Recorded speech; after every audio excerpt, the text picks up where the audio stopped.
Friends, welcome to Shamees kitchen. എല്ലാവർക്കും സുഖാണല്ലോ. ഇന്ന് നമ്മൾ തയ്യാറാക്കുന്നത് നല്ലൊരു കത്തിരിക്ക കറിയാണ്. ഇപ്പം ബിരിയാണിയുടെ കൂടെ ആണെങ്കിലും റൈസിൻ്റെ കൂടെയൊക്കെ നല്ല ബെസ്റ്റ് കോമ്പിനേഷൻ ആയിട്ടുള്ള നല്ലൊരു കത്തിരിക്ക കറിയാണ്.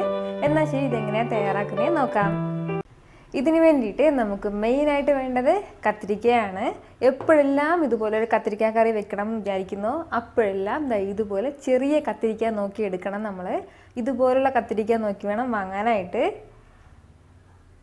ഈ ചെറിയ കത്തിരിക്ക വെച്ചിട്ടാണ് നമ്മൾ ഈ കറി വെക്കുന്നത്. ഇനി ഓരോ കത്തിരിക്കയും ഇതുപോലെ എക്സ് പോലെ ഒന്ന് കട്ട് ചെയ്ത് കൊടുക്കാം. നമ്മൾ ഫുള്ളായിട്ടും ഇതുവരെയും കട്ട് ചെയ്യേണ്ട, പകുതി വരെ നമ്മൾ ഇതുപോലെ എക്സ് പോലെ ഒന്ന് കട്ട് ചെയ്ത് കൊടുത്താൽ മതി. ഇതുപോലെ തന്നെ നമുക്ക് ബാക്കിയുള്ള കത്തിരിക്കയും കട്ട് ചെയ്തെടുക്കാം. പിന്നെ നമുക്ക് ഇതിന് വേണ്ടിയിട്ട് വേണ്ടത് ചെറിയ ഉള്ളിയാണ്. ഇതിപ്പോൾ ഞാനൊരു 200 ഗ്രാം ചെറിയ ഉള്ളി എടുത്ത് വെച്ചിട്ടുണ്ട്. കൂടെ തന്നെ ഒരു തക്കാളിയും, വലിയ തക്കാളി കൊണ്ടാണ് ഒരു തക്കാളി എടുത്തത്, ചെറുതാണെന്നുണ്ടെങ്കിൽ 2 എണ്ണം വേണം. അതുപോലെ തന്നെ ഒരു 7 അല്ലി വെളുത്തുള്ളി കൂടി എടുക്കണം. പിന്നെ വേണ്ടത് ഒരു നെല്ലിക്ക വലിപ്പത്തിൽ പുളി. ഇത്രയാണ് നമുക്ക് മെയിനായിട്ട് വേണ്ടത്. ബാക്കിയെല്ലാം മസാലകളാണ്. എന്നാൽ ശരി, നമുക്കിതെങ്ങനെയാണ് തയ്യാറാക്കുന്നത് നോക്കാം. ഇനി നമുക്ക് ഈ കത്തിരിക്ക നല്ലതുപോലെ ഒന്ന് ഫ്രൈ ചെയ്തെടുക്കാം. അപ്പോൾ അതിന് വേണ്ടിയിട്ട് ഞാനൊരു 3 ടേബിൾ സ്പൂൺ ഓയിൽ ഒഴിച്ച് കൊടുക്കുകയാണ്.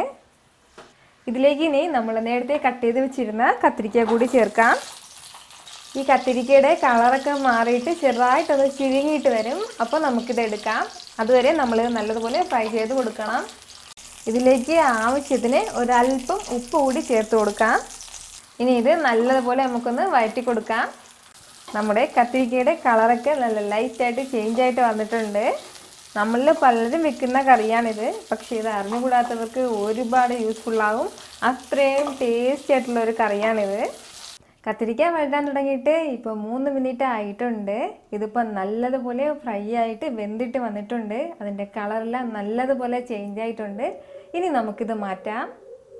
ഇനി നമുക്ക് കറി തയ്യാറാക്കി തുടങ്ങാം. അപ്പോൾ അതിന് വേണ്ടിയിട്ട് ഞാനിപ്പോൾ ഒരു 3 ടേബിൾ സ്പൂൺ നല്ലെണ്ണ ചേർത്ത് കൊടുക്കുകയാണ്. ഇപ്പോൾ നല്ലെണ്ണ ഉണ്ടെങ്കിൽ നല്ലെണ്ണ തന്നെ എടുക്കണം. അതാണ് ഏറ്റവും ടേസ്റ്റ് ഈ കറിക്ക്. നല്ലെണ്ണ തീരെ ഇഷ്ടമില്ല എന്നുണ്ടെങ്കിൽ മാത്രം നമ്മൾ സാധാരണ നോർമൽ ഓയിൽ യൂസ് ചെയ്യാം. എണ്ണ ഒന്ന് ചൂടായി വരുമ്പോഴത്തേക്കും അതിലേക്ക് ഒരു 1/2 ടീസ്പൂൺ കടുകിട്ട് കൊടുക്കാം. കൂടെ തന്നെ 1/2 ടീസ്പൂൺ ഉലുവ, 1/2 ടീസ്പൂൺ പെരിഞ്ജീരകം കൂടി. ഇത് ഇത്രയും ചെറുതായിട്ടൊന്ന് വഴറ്റി കൊടുക്കാം. കടുക് ചെറുതായിട്ടൊന്ന് പൊട്ടി വരുമ്പോഴത്തേക്കും നമ്മൾ നേരത്തെ മാറ്റി വെച്ചിരുന്ന വെളുത്തുള്ളി ചേർത്ത് കൊടുക്കാം.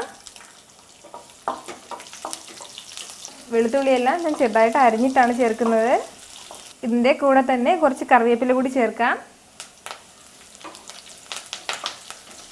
ഇതിലേക്ക് നമുക്കിനി നമ്മൾ നേരത്തെ മാറ്റി വെച്ചിരുന്ന ചെറിയ ഉള്ളി കൂടി ചേർക്കാം. ഈ ചെറിയ ഉള്ളി ഇനി നല്ലതുപോലെ വഴണ്ടിട്ട് വരണം. ഉള്ളി ഇപ്പോൾ പകുതിയോളം വഴണ്ടിട്ട് വന്നിട്ടുണ്ട്. ഇനി നമുക്ക് ഇതിലേക്ക് തക്കാളി കൂടി ചേർക്കാം. ഇനി ഇത് നല്ലതുപോലെ വഴറ്റിയെടുക്കാം. ഉള്ളിയെല്ലാം ഇപ്പോൾ നല്ലതുപോലെ വഴണ്ടിട്ട് വന്നിട്ടുണ്ട്. തക്കാളിയൊക്കെ നല്ലതുപോലെ വെന്തിട്ടുണ്ട്.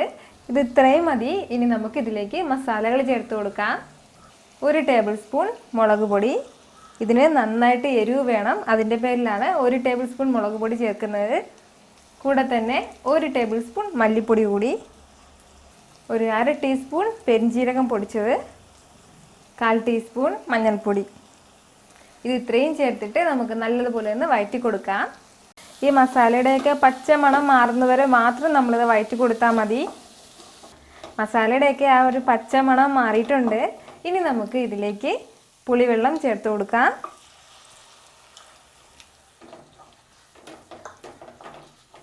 ഇതിൻ്റെ കൂടെ തന്നെ ആവശ്യത്തിന് വെള്ളം കൂടി ചേർത്തിട്ട് ഒരു 2 മിനിറ്റ് അടച്ചു വെച്ച് നമുക്ക് തിളപ്പിച്ചെടുക്കാം. ആവശ്യത്തിന് ഉപ്പ് കൂടി ചേർത്ത് കൊടുക്കാം. ഇതിപ്പോൾ 2 മിനിറ്റ് ആയിട്ടുണ്ട്. ആ എണ്ണയൊക്കെ നല്ലതുപോലെ തെളിഞ്ഞിട്ട് വന്നിട്ടുണ്ട്. നമ്മുടെ കറി നല്ലതുപോലെ റെഡിയായിട്ട് വരുന്നുണ്ട്. ഇനി ഇതിലേക്ക് നമുക്ക് നമ്മൾ നേരത്തെ മാറ്റി വെച്ചിരുന്ന കത്തിരിക്ക കൂടി ചേർത്ത് കൊടുക്കാം. അപ്പോൾ കത്തിരിക്ക ചേർത്ത് കഴിഞ്ഞതിന് ശേഷം പിന്നെ ഒരു 2 മിനിറ്റ് കൂടി നമ്മളൊന്ന് ലോ ഫ്ലെയിമിൽ വെച്ചിട്ട് അങ്ങനെ ഇട്ടിരിക്കണം. അത്രയും സമയം കൊണ്ടിട്ട് ഈ കറിയിലുള്ള പുളിയും എരിവും എല്ലാം നന്നായിട്ട് ഈ കത്തിരിക്കയിൽ പിടിക്കും. അപ്പോൾ നമ്മളിത് അടച്ചു വെച്ചിട്ട് വേവിക്കണമെന്നില്ല. കാരണം അടച്ചു വെച്ചിട്ട് വേവിക്കുകയാണെന്നുണ്ടെങ്കിൽ കത്തിരിക്ക നല്ലതുപോലെ വെന്തിട്ട് കുഴഞ്ഞു പോവും.